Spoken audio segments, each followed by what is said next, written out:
Hey everybody, welcome to the Dungeoncast. I'm Brian. And I'm Will.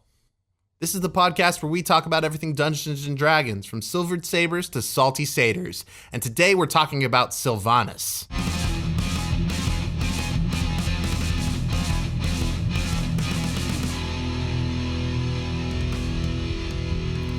The Dungeoncast. Hey, Brian. We're so good at those. Hey, Will. How are you doing today? I'm good. I was just I was trying to gas us up at how good we've gotten at doing the intro in one take, because we're two for two right now. We've improved. I remember in the days where I had to do it like 7 or 8 times.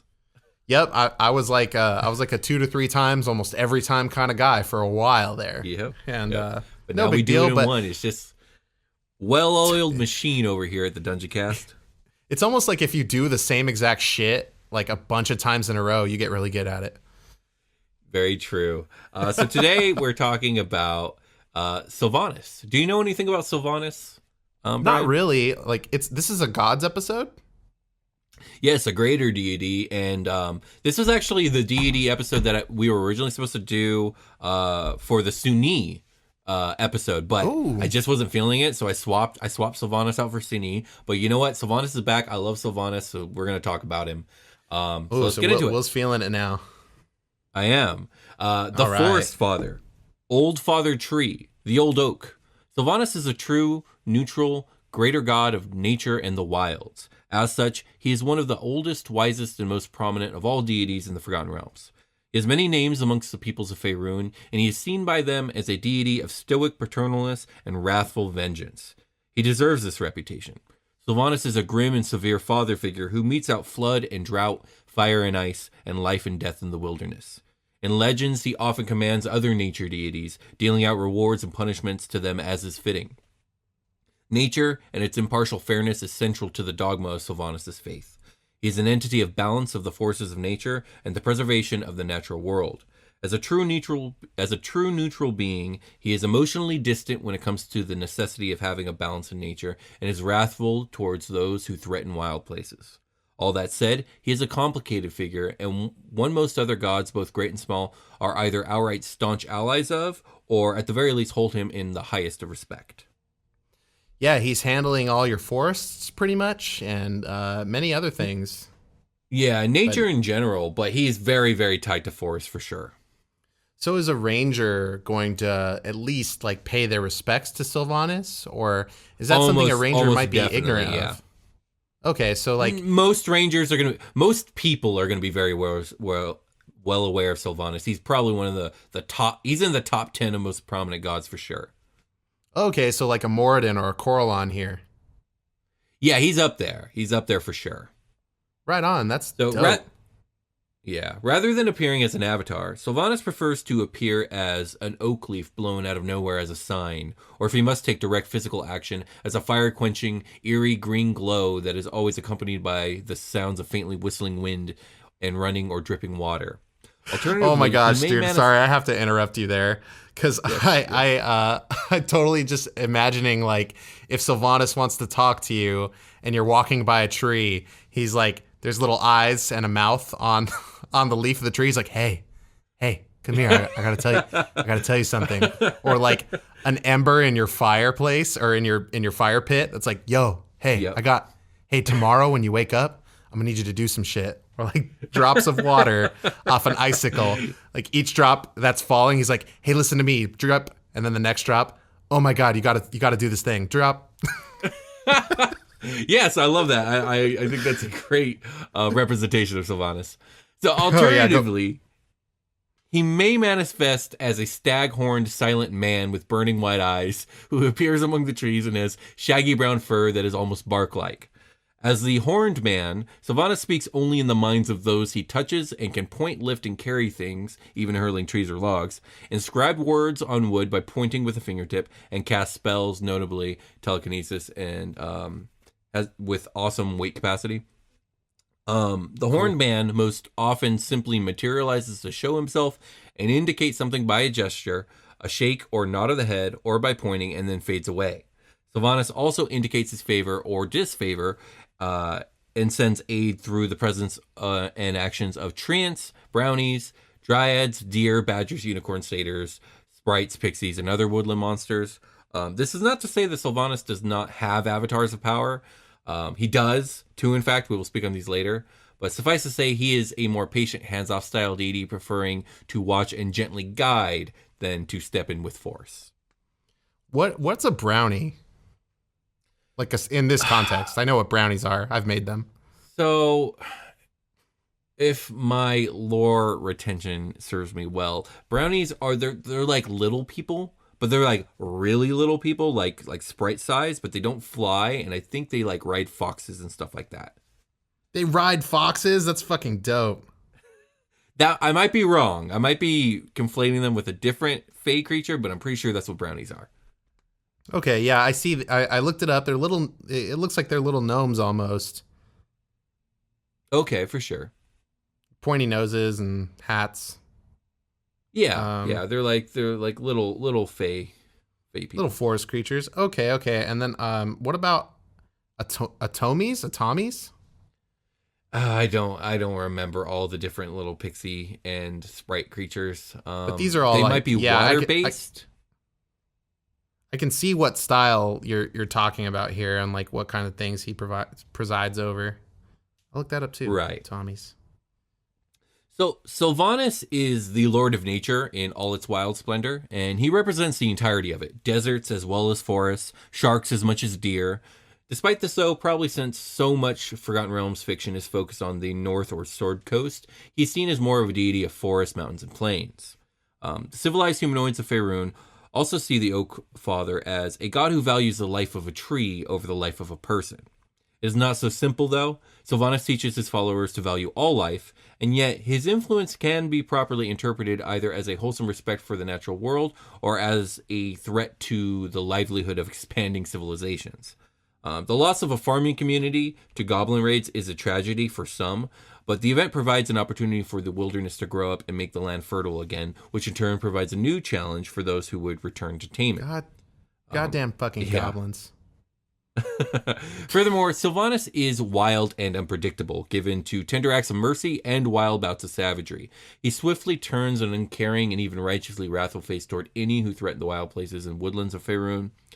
Those who disturb the balance are often found at the edge of the forest, torn to pieces by wild animals who cannot be tracked. Okay, so this is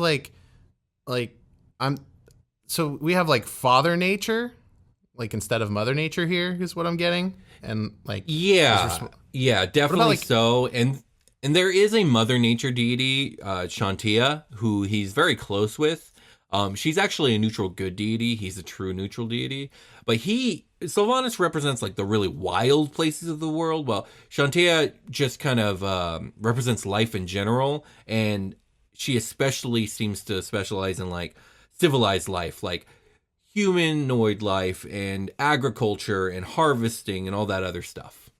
Like dryads and stuff and like, you know. Well, no, dryads are definitely on the Silvanus sides of thing. Oh, okay. Interesting.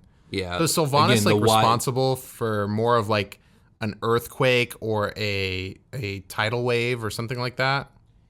Yes and no. He does do that type of stuff, but there's another god, an evil deity, that's like the god of natural disaster, which we will talk a teeny bit about today.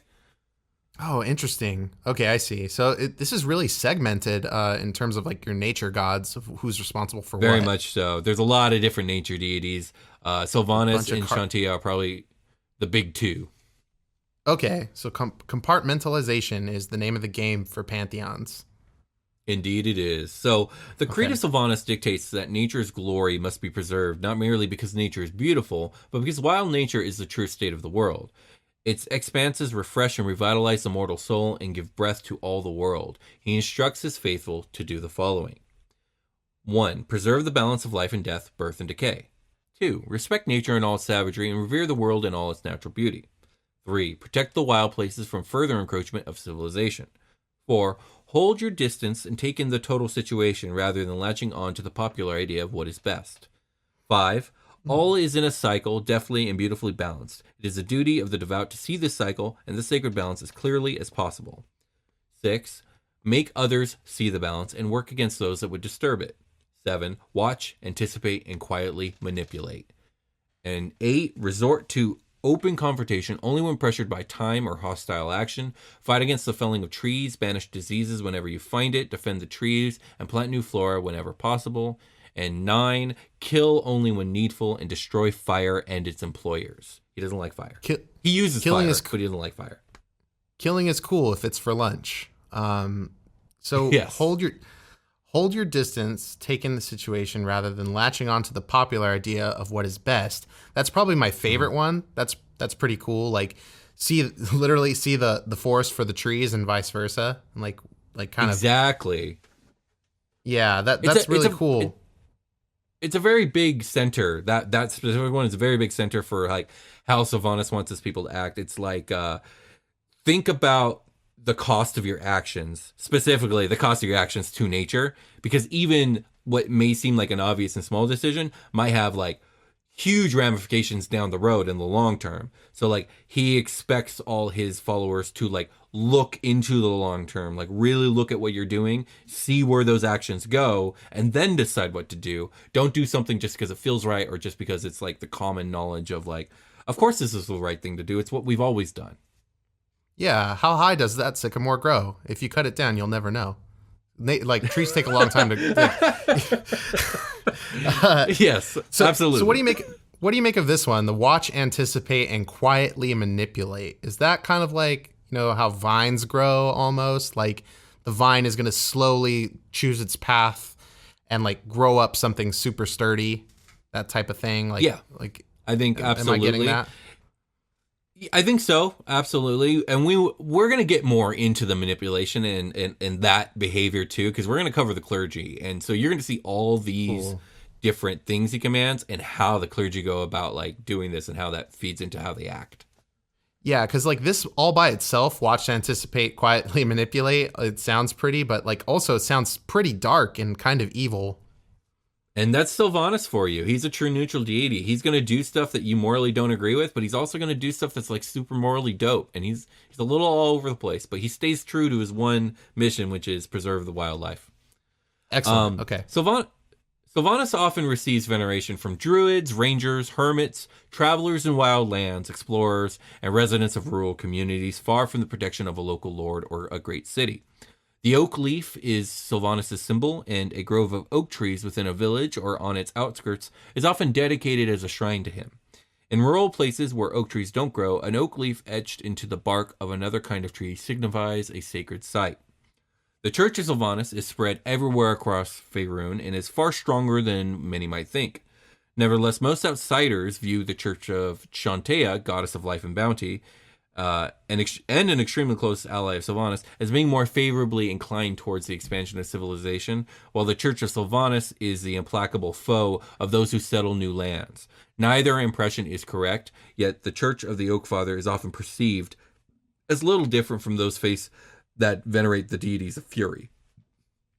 Ooh, so, like, okay. They're just like, he's mad all the time, but like, he's mad all the time because y'all be fucking up all the time.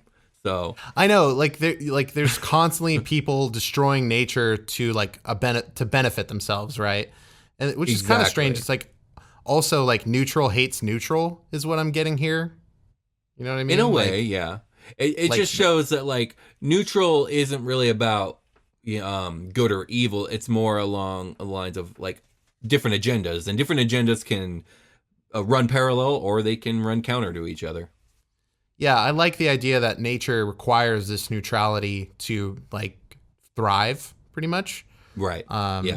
Yeah, and like the idea of like neutral hates neutral, I think really does preside here in that respect, because like I need to build a safe place for my people to live, and so I'm going to cut down this forest or a section of it, and like Silvanus is not about that. Yeah, well, he is and he isn't. It's just like if it's done in moderation and if it's done with respect, then it's cool. But if the second it crosses into excess, that's when he has a problem with it. Because like, I see, yeah, that makes sense. He is also a god of life, so like, humanoid life does matter to him. It's just it matters equal to all the other life, and I think that's where things kind of get conflated. Is like even like in real life, like so often like.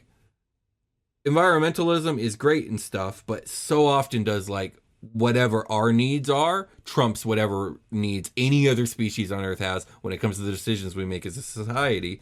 And, you know, that's a whole ethical moral quandary we're not going to tackle on this show. But that's what Silvanus has a problem with. It's like, you think you're more important than everything else. And, like, you are important, but you're equally important as everything else. And, like, he wants to maintain the balance.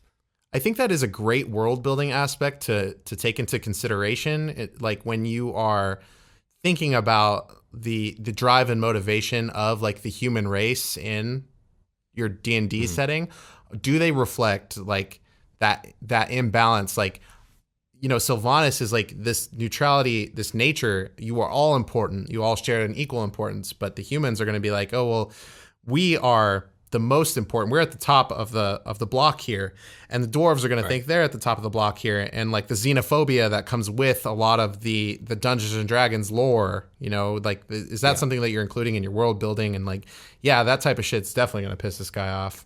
It's pretty interesting dynamic there.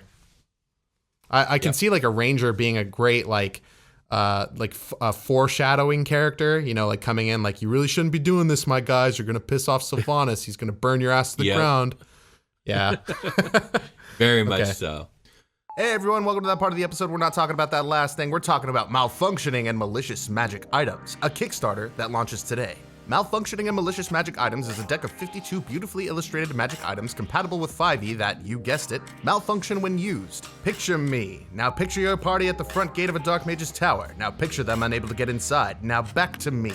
Now imagine instead of leaving empty-handed, they spot the wizard's garbage bin sitting outside and decide to loot it instead. What failed experiments would they find and still try to use? This deck is great for dungeon masters that want to reward their players with new magic items while also challenging them. These magic items won't break your game because using them comes at a cost. So go check out Malfunctioning and Malicious Magic Items on Kickstarter now. Thank you, and have a wonderful Monday. So the Church of Sylvanas is often referred to as the Greenleaf Priesthood, after the symbol of its deity. Silvanus has a strong base among both clerics in urban areas and druids in the wilder territories. Like Chantea, he calls both his dear children, but in this case the druids are the favorite of the two. Silvanus also has a few shaman among the nomadic and barbaric societies of Faerun who spread his word of balanced respect for nature while tending to their tribe's needs. Druids are the leaders and the backbone of the Greenleaf priesthood and are most favored by Silvanus if they dwell in the forest and live in harmony with the land, where they are best able to be the stewards of Faerun's wild places. Urban clergy of Silvanus more often become gardeners trying to create a walled corner of wild forest in the city, or guard and revitalize an existing miniature wood. They often seek to attract followers by preaching of the peace and purity of the wilds compared to the haste and corruption of the city. That's cool. I don't know why I don't know why I went with like the ranger as my first go-to for this guy when it would clearly be the druid. Like definitely. I mean, yes, but also rangers are a big thing with him. I would say most rangers venerate Silvanus over any other god for sure. Yeah, I was wondering, like, when we talk about like how a druid gets magic is kind of like how a sorcerer would, like I feel like where it just comes from nature, but like a ranger, like I struggle with like where does that magic come from and like how do they learn it?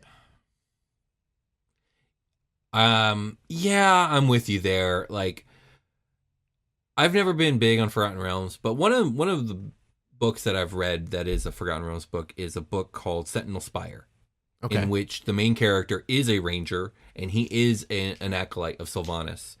And so, like, yeah, it's like a religious thing for sure, like with the rangers. And it's why I also feel like there should be a serious, like a legitimate good spell, no spell ranger. Like, not all rangers should be like tied to nature in the same way a druid is. I feel like some of them should just be like hardcore survivors.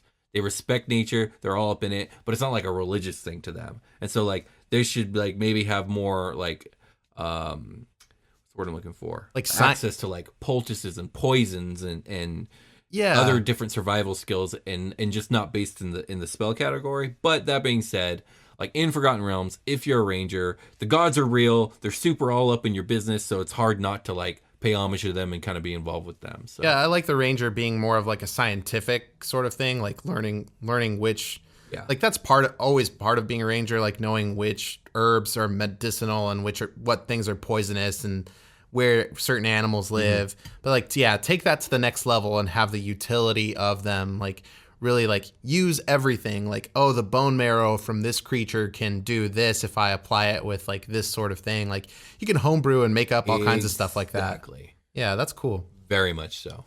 But yeah, let's get back to it. So most of his faithful worship the Oak Father amid stands of forest giants, particularly ancient oak trees or within rings of standing stones set deep within the great forest of Faerun. The Church of Sylvanas endlessly strives to preserve the sacred balance between civilization and the wild. Members of this rural clergy work to redirect development and control populations through covert sponsorship of brigands and bandits. Okay. Breeding and selectively placing of predators and monsters, and other means. It is essential that such work be as secretive as possible, so that most folks view the servants of Silvanus as essentially benign lovers of trees. Wildlife breeding, nursing sick animals, and replanting trees and wild shrubs are all work that should be done as publicly as possible to support this perception, and as necessary, work to restore the slipping balance, of course. So there's the quietly manipulate, right? Exactly. They got a goal. And they're going to do the nice things, like, the breeding of wildlife and reintroducing of endangered species, nursing sick animals, replanting trees and wild shrubs. They're going to do all that stuff. But they're also going to do the more extreme measures of getting people the fuck out of here by hiring brigands and, breeding monsters to fucking get people the fuck out. I was going to say, monsters are a part of nature in Dungeons & Dragons. Not all of them. Surely, not everything in the monster manual should exist in the world, which is part of a plot, but a lot of them do and should. Indeed, yeah. So these creatures easily okay, let's up the number of displacer beasts or whatever, exactly to keep people the fuck out of here. We need more owl bears. We need more, I don't know, griffins, wyverns, whatever. Whatever's natural to this environment that fucks with people. We might need more of, because they're way encroaching in on this forest, and in the next 40 years, if something doesn't change, this forest is going to be gone. Yeah, or even not even doing it, but starting a rumor, oh, we don't go in there anymore because of this. If a ranger came out of the woods all fucked up and he's like, I got beat up by owl bears. There's so many in there. There's so many goddamn owl bears. And okay, well, I'm not gonna go through there unless I super hire mercs, to help me out. Yeah, exactly. No going into owlbear wood for sure. Yeah, and that's gonna really put up the illusion of safety for that area. That's really interesting. I bet that's the big difference. Indeed. I was gonna ask you about the big difference. So we have the druid, the ranger, and then we have the nature cleric. So a nature cleric's probably less likely to lie in this regard and manipulate and be a little more pious. What do you think? Yeah, it is interesting because it's 3 different takes on the same thing. In this case, I'm picturing the nature clerics as being the more urban worshippers of Silvanus, while it's the real hardcore Silvanus people are the druids and the rangers out there in the thick of it. Yeah, a nature cleric of Silvanus might have a greenhouse as their church or something like that. They. Yeah. I get it. Also, I picture nature clerics as being more drawn to Chantea versus Silvanus. Right. Okay. I could see why. But they're probably, you can't if a player wants to take Silvanus as their god, you can't really say no, right? No, of course not. And you can make it work no matter what. I'm just speaking in general terms here. Yeah, if you're NPC building, then sure, you're more likely to make a nature cleric of Chantea than Silvanus. I get what you mean. Right.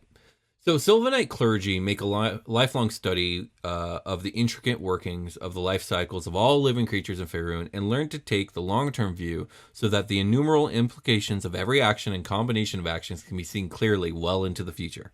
By planning for the long term, Silvanite Clergy hope never to take a serious misstep and worsen any shift of the balance.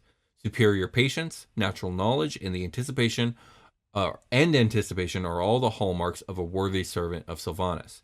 They are also the qualities that make any Silvanite cleric a deadly foe. A Silvanite should never be surprised at an unexpected turn of events and always be 3 or 4 steps ahead of an opponent, prepared for victories well beyond the battles that an enemy can see. Okay. Priests of Silvanus pray to the Forest Father at all times, though the god seems to respond best to prayers at sunset and in moonlight. Green grass, midsummer night, high harvest tide, and the night the forest walks are holy days to the Greenleaf priesthood. The night the forest walks can occur at any time during the year. It is a night when Silvanus is restless and brings the natural world to sentient life. Trees move, streams and ravines change their courses, and caves open and close in the forest. Forest-dwelling monsters are often stirred into action, and forest magic is especially strong and apt to go wild. Ooh, wow. The night the forest walks can be localized or even a global event. This event is entirely dependent on the unknowable desires of the Tree Father. Okay, how much does so Silvanus, like Sylvan, that's like an elven thing, and like Fae, like so well, how much does Sylvan? Yeah, go ahead. I was going to say, well, the word Sylvan just means a tree. So in real life, like something that is Sylvan is just tree related. Yeah, it ties that word in D&D seems to tie a lot of things together though. And especially in Elven and Fae. So is Silvanus, does he preside over the material world specifically and the nature there, or is he dipping into the nature of other realms like the Feywild that is like highly natural and supernatural in a lot of ways? Probably both, but Silvanus is very much tied to the material plane. You know, when it comes to like the Fae, though it is a place of wildness and nature and all that, is very, very influenced by magic. So it's a very much an unnatural kind of like version of nature. Yeah. That's where you see like Coralon and a lot of like, you know, the Fae, the Archfey and all that other stuff kind of come into play, and that's really their domain. Although Silvanus has much power and sway there and respect and like can probably manipulate a lot there. I think Silvanus is way more focused on the material plane. Yeah, I can see that. Like this is the normal, like more standard nature, because the Feywild has a lot of nature in it too. And on the flip side of that, like the Shadowfell has some natural things going on with it. Am I right there? Like, are there forests? I mean, I picture you're more not like necessarily wrong. It's just life doesn't really like to grow there, and when it does, it's sad and broken and shadowy. It's a place of undeath. So again, just heavily influenced by magic. It's hard to call either of those places natural. You know what I mean? Yeah, more definitely supernatural. So okay, I'm getting more of a clear picture of what this is all about. Yeah, absolutely. Okay. So the god Silvanus must also always be worshipped by sacrifice, but never by blood sacrifice. Instead, something made from material taken from a wood must be ceremonially broken and buried, not burned.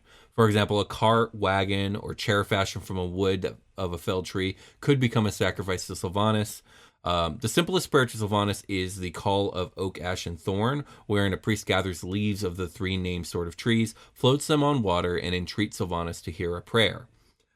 For deeper concerns, a vigil is often employed. The worshipper anoints his or her own body with a powder of crushed acorns and mistletoe leaves, mixed with rainwater or spring water, and lies down on or in contact with a growing tree for most of a night. Some part of the bare flesh of the faithful must touch green growing moss, so moss-covered giant trees are most favored for use in vigils. I wonder what it must be like an annual thing, right? Like maybe on the equinoxes or something, we make a tribute to Silvanus. Like time to throw the old lazy boy into the whitewater who's got some fucking mistletoe to weave into the fabric of this bad boy. I like the idea that it's like the things you're sacrificing, Silvanus, are like things that only civilized people use. So it's like, yeah, break your shit. Yeah. Like, untie yourself from the civilized world. You don't need a chair. Sit on a rock. Yes, we must tip the scale back into the favor of nature. Get rid of that old bed. Indeed. I know you were going to take it to the Goodwill, but I need it. Throw it in the river. Bury it in the yard. So So the two most powerful and holy rituals of Sylvanites are the Song of the Trees and the Dryad Dance. The first ceremony is a droning, haunting chant that is repetitive, leaps from sharp to flat in pitch, and increases in power the more worshippers are participating. Its performance always draws woodland creatures to gather in silent witness, laying aside their usual fears and their instincts to prey upon each other. The Song of Trees heals burned, disease, and scarred trees, and even in rare moments, the favorite of Silvanus, if a favorite of Silvanus is doing it, it re-erects trees that have fallen or been felled. Okay.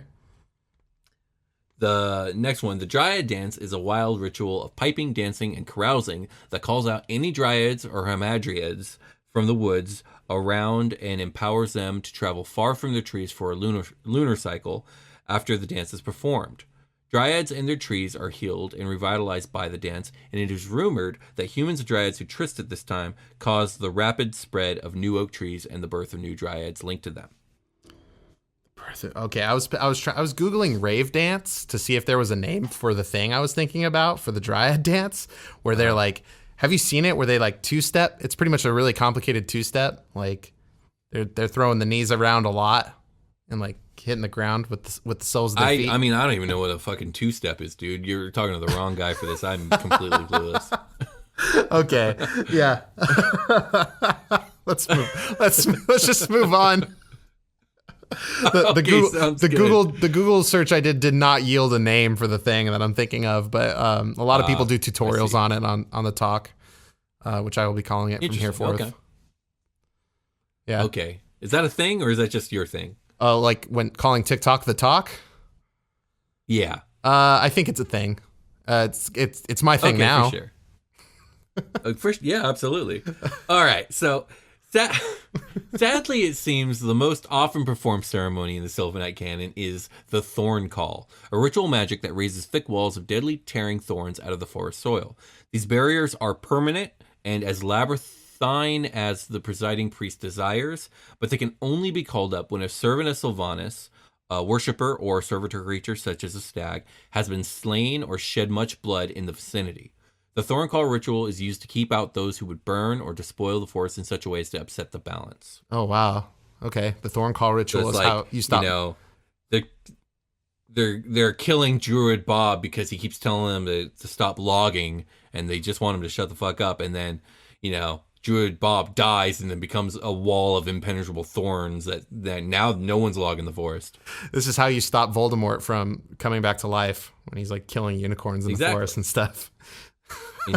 Exactly. So, nice. The ceremonial dress for both clerics and druids of Silvanus is a suit of armor made of overlapping leaves. For clerics, the leaves are made of metal plates, and the suit functions as a set of scale mail. For druids, the leaves are made of green tined leather, and the suit functions as leather armor. Either set is worn with green breeches and a shirt. The outfit is topped with a large helm with oak leaf shaped wings. This is cool. This is a really cool look. It's a very cool look. It's a real sweet look. I like the druid. Like that would be because a lot of struggles happen for, especially in Super Quest Saga, for armor for Percy, our druid in that campaign. So like bending a druid for settings that aren't set in nature is hard, but this is like some cool inspiration here for it, like this suit of armor. Oh yeah, definitely. Also, well, I would say with Percy, another difficult thing is Jake decided to go with like a steampunky look. Yeah. Which kind of puts Percy in like cloth armor for some reason, but I'm not sure if functionally the armor is cloth or not. I don't remember at this point. Yeah, I'm not sure either. That's not my character, but yeah, this is a really, really cool inspiration for druid armor. Like that's always kind of been like, indeed. Am I wearing like a fucking tree stump that I hollowed out over my chest with like fucking wax? I mean, vine suspenders. You can carve some dope armor out of like a smooth hard wood and then bless it to be like extra strong. Yeah, that's cool. Or like find a very sturdy material in your magical forest to like kind of construct plates out of almost. Yeah, or you can get like real dark with it and make armor out of like bone. That's cool. That's really cool. Like the hair of unicorn that you've shaved off and like woven together your bone plate armor. That's neat. That's actually really cool. That would be cool. So Silvanus is an old deity with many ties to other planes. He is of equal power to Shantaea, who represents a more ordered nature. The two are on good terms, although Silvanus takes pride in his true neutrality versus the Earth Mother's neutral good alignment. He's served by his daughter's eldest, goddess of groves and watersheds, and Maliki, goddess of autumn, dryads, forests, forest creatures, and rangers. And those that follow one of these deities venerates the others as well. They work closely together and seem genuinely trusting and affectionate towards each other. Silvanus hates Talos, god of natural disasters, and Tolona, goddess of plagues, whom priests refer to as the unbalanced. Oh gosh, okay, that's scary. So there's your answer there on the earthquakes and firestorms and all that other shit. That's Talos's deal. Tolona and Talos. Okay, yeah, I got you. Yes. Sylvanus hates them. So second edition. Yeah, he hates them. He also doesn't like. There's another god. I think is it Malar, the Beast Lord? He's the god of like savage predators, but like with no restraint. Like if it were up to him, like all the predators would devour everything, and then they devour each other, and then he would devour them, and then there'd be nothing. Gosh. Okay. So, second edition has Silvanus' avatar statted out, and it is labeled as a level 40 druid, level 25 fighter, level 20 mage. Silvanus appears in either old or young forms. The first form is an avatar known as the Old Father. The younger form is an avatar known as the Young Strider. The Old Father is an old, bearded, incredibly wise human male face floating in midair among trees, or sometimes sprouting from the trunk of an essentially old and large tree. His flesh is as brown. Sorry, I love I love his like tying him directly to like a fixture in the woods. Like he is, you see his face in the blades of grass as the wind whips through them and shit. Like that kind of stuff is just like so, it's so fucking hilarious and awesome at the same time. Yeah, it's great. His flesh is as brown gray and fissured as old wood. He casts spells from any cleric domain or wizard school. The Young Strider is a long-limbed young man wearing scale armor with scales all in the shape of oak leaves. He appears most often when a sacred grove is threatened or a circle of druids is attacked during worship. He especially hates those who use fire carelessly or with deliberate intent to destroy. This is awesome. This is really cool. I love that the older editions stat these guys out. I also think... Yeah, no, that's great. I also love how Silvanus is... He's got a lot of different avatars. So many of these deities, they got their one. He's got like 7. I know, like he could pretty much be whatever, like according to this. Exactly, like, kind of flesh it out to be whatever you need it to be. I like to picture him, especially with this in light of the stat block. A level 40 druid kind of implies that he should look more like animalistic to me in a way. Like I guess he could look like, because this says he looks like a man. Yeah, if you go with the beast form. So Silvanus, I think he leans away from the Circle of the Moon Druids and is way more like Circle of the Land Druids. Oh, okay, yeah. I always default to Circle of the Moon. That's the feel I get from him. Like, how much did we talk about actual animals in this, and we just talked about nature as a whole and the environment? Yeah, like we kind of touch on like it's inherently kind of comes with the territory. Like when you have a forest, there's going to be populations of bugs and animals and plants and stuff alongside that. Yeah, that's true. But yeah, this is I would love to populate Silvanus into my game and to have him like show up as one of these figures or forms and like kind of lead the party through, like a little campaign arc, and show up as all these different forms. It'd be a lot of fun to role play.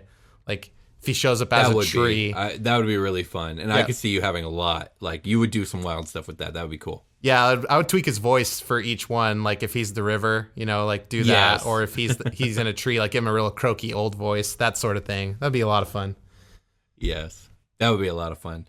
So any questions about Silvanus before we get to our long rest? I feel well educated right now. I really do. Oh, I'm glad. Yeah, Silvanus is actually one of my favorite gods. I just, for whatever reason, back in February, wasn't feeling him. And you know what? It was the right choice to make because it was the time of love with Valentine's Day, and she was the goddess of love. Yeah. But yeah, let's get ready for a long rest. Let's do it. Hey, everybody, welcome to the long rest. We're getting ready for bedtime, and we think about scary things sometimes before we sleep. before the episode sleeps. Right, Will? This year, in this year of the Beholder? Indeed. So last week we had the Bard episode where we did sword teeth and a beam of creation, the T800 beam. The T800 beam. Yeah, I'll work the recap. We'll do a little recap. I'll try to go quick, and we'll go in reverse this time. So then before that was the Remoraz. We had the Bite Swallow beam, which is less of a beam, more of just a Bite Swallow with the fin wings on its sides. Before that was the Satyr. We had the useless goat legs hanging below its hovering form, as well as the Beam of Revelry, which makes people party. The Goth episode had the 3-heart factoid. And then the Monks episode was the Beam of Ultimate Mercy, which could heal the fuck out of somebody.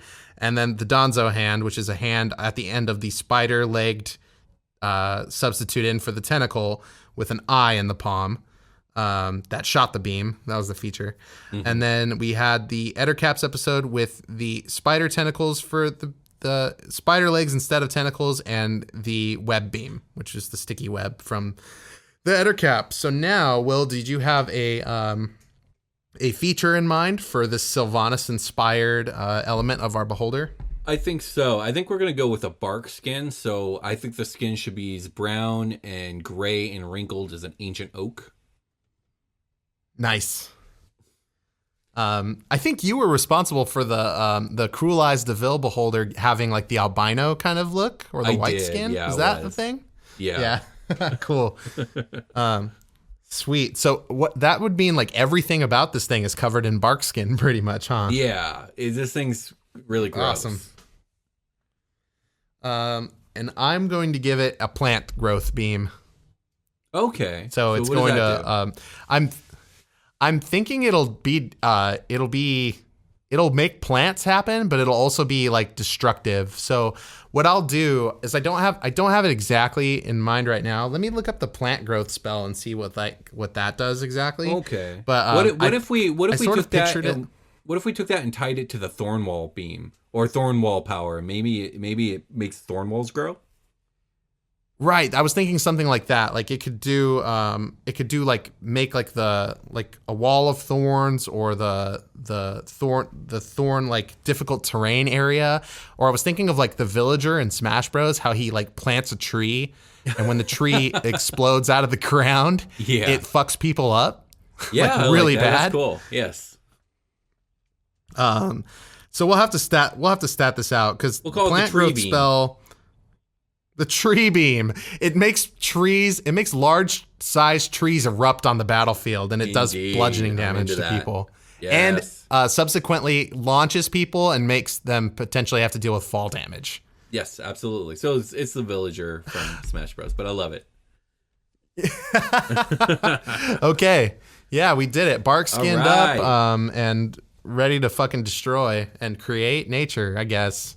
Indeed it is. Before we go, I just want to remind everyone this is the last call for our ongoing contest. We're giving away 2 copies of Van Richten's Guide to Ravenloft. And if you're still trying to get in on that contest, there's 2 ways to enter. One's on Twitter. All you have to do is share a link to your favorite episode of the show with the hashtag Dungeoncast. You'll be entered to win. We are pulling names on May 18th, which I think is a couple days from the release of this episode. And Brian can tell you all about how to enter on Instagram.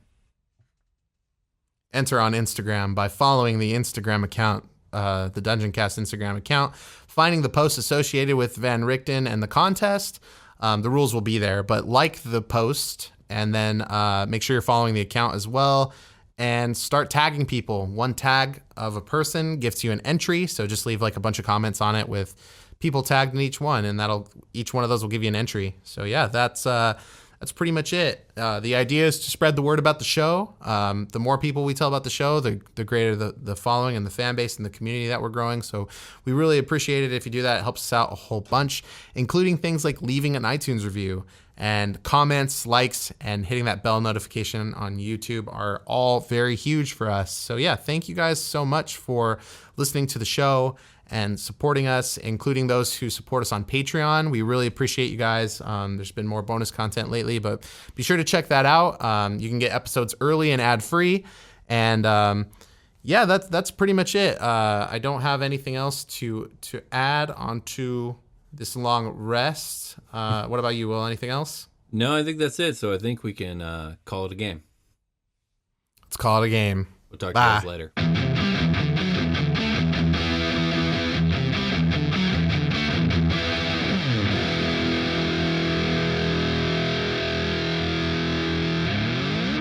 The Dungeoncast.